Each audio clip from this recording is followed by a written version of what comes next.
Some foods seem harmless until the damage builds up. A tiny bite from your plate, a leftover treat, a snack they keep begging for. It does not look dangerous in the moment, and that is why owners miss it. The scary part is not always one dramatic reaction. Sometimes, the problem is repetition. A little today, a little tomorrow, and slowly your cat's body pays for something you thought was love. By the end, you will know 7 foods that can quietly damage your cat over time. Comment, "I've done this," if you have ever given your cat a bite without thinking. 1.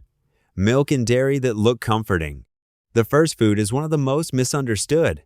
Milk looks sweet and harmless because cartoons trained us to believe cats love it. But many adult cats do not digest dairy well. Their bodies often have less lactase, the enzyme needed to break down lactose. So that cute bowl of milk can become stomach discomfort, loose stool, gas, or repeated digestive stress. If the reaction is mild, they may not connect it to dairy. They just think their cat has a sensitive stomach. Picture your cat's gut like a quiet system trying to stay balanced. Every unnecessary dairy snack adds friction over time. So what should you do instead? Treat milk like a human idea, not a cat need. If you want to give comfort, use fresh water, wet food, or cat-safe treats instead. 2. Tuna made for humans. The second food tricks a lot of loving owners. Tuna smells intense, your cat runs toward it, and suddenly it feels like the perfect reward. But human tuna is not designed as a balanced cat meal. It can contain too much sodium, added oils, or hidden seasoning. And when a cat gets hooked on that strong fish smell, regular food can start seeming boring. This is where the damage builds slowly. Your cat may begin refusing balanced meals because the reward food is more exciting. Think of it like giving a person dessert before dinner every day. Eventually, normal food feels disappointing. What should you do? Use cat-formulated tuna treats rarely, not human tuna, as a routine. 3. Raw fish or raw meat. This one sounds natural, so people defend it hard. They think cats are hunters, so raw food must automatically be closer to nature. But indoor cats are not eating carefully balanced wild prey. They are eating whatever humans prepare, store, thaw, and serve. That difference matters. Raw meat and raw fish can carry bacteria or parasites. Raw fish may also interfere with important nutrients when fed repeatedly. Here is the hidden psychology. When something feels natural, we assume it is safe. But nature is not the same as safety. Nature also includes infection, injury, and survival stress. Visualize this. Your cat eats something raw, walks across the floor, grooms their paws, then jumps onto your bed. The risk does not stay in the bowl. If you are interested in fresh feeding, work with a veterinarian or feline nutrition expert. If this is making you rethink a few habits, like the video and subscribe for more calm, practical cat insights.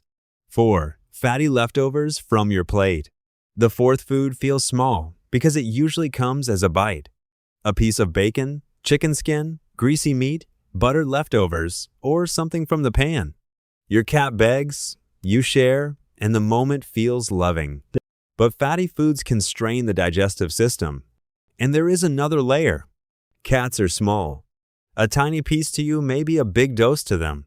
Their body does not experience your leftovers at human scale. Cats learn fast. They learn the sound of wrappers, plates, forks, and your weakness. What should you do? Separate love from leftovers. Feed your cat before you eat if begging is intense. Use play, attention, or a small cat-safe treat instead of greasy human food. 5. Onion, garlic, and seasoned foods. This one is serious because it hides inside other foods. Onion and garlic can appear in sauces, soups, meats, broth, seasoning blends, and leftovers. They may smell delicious to humans. But for cats, onion and garlic can damage red blood cells and create dangerous health problems. The scary part is that owners may not offer raw onion directly. They offer chicken cooked with onion powder. They offer gravy. They offer broth that seems gentle. That is why just a little becomes dangerous thinking. You are not always seeing the ingredient. You are seeing the meal. Imagine your cat's body as a security system. Some foods do not just annoy digestion. They trigger deeper biological consequences. What should you do?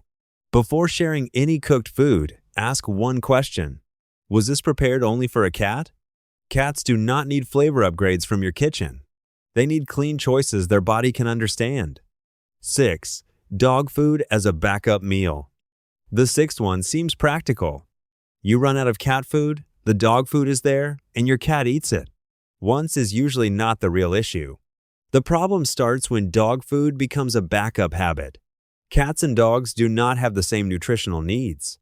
Cats need specific nutrients, including taurine, vitamin A, and animal-based proteins in the right balance. Dog food is built for dogs. It may fill your cat's stomach without fully supporting your cat's biology. That is a dangerous illusion. Full does not always mean nourished. Quiet damage often begins when the bowl looks empty and the owner thinks everything is fine. Picture a phone plugged into the wrong charger. It may seem like it works for a while, but the system is not being supported the way it was designed. What should you do? Keep emergency cat food stored somewhere simple. Even a few backup cans can prevent a bad pattern. 7. Too many treats, even cat-safe ones. The last food is the one most owners do not want to hear. Cat treats can still become a problem, even when they are technically safe, because the danger is not always the ingredient. Sometimes the danger is the role the treat plays. Treats can become emotional shortcuts. Your cat meows, you treat. Your cat looks bored, you treat. You feel bad for leaving, you treat. You want affection, you treat. Slowly, the treat stops being a reward and becomes a language.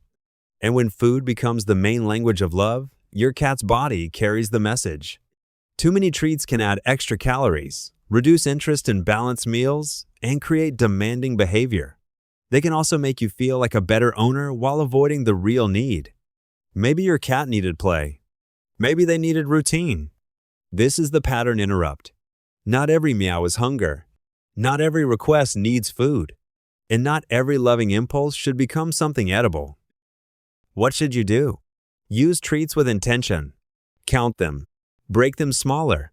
Make your cat earn them through play, training, puzzle feeders, or calm interaction. If you stayed this far, comment one food you are going to rethink after this. The real lesson is not that you should be afraid of every bite. The lesson is that your cat's body is small, sensitive, and deeply dependent on your choices. Most damage does not begin with cruelty. It begins with habits that look loving from the outside. A bite here, a treat there, a shared plate, a shortcut, a little guilt disguised as kindness. But once you see the pattern, you can change it. You can become the kind of owner who does not just react to illness. You prevent the quiet buildup before it ever becomes obvious. That is where real care begins. Not in the dramatic emergency, not in the expensive fix, but in the tiny daily choices no one else sees. Your cat does not need you to share everything you eat. Your cat needs you to understand what their body was built for. And when you stop feeding from impulse and start feeding with awareness, something shifts. You are not just giving food anymore. You are building safety, trust, and a longer, healthier life.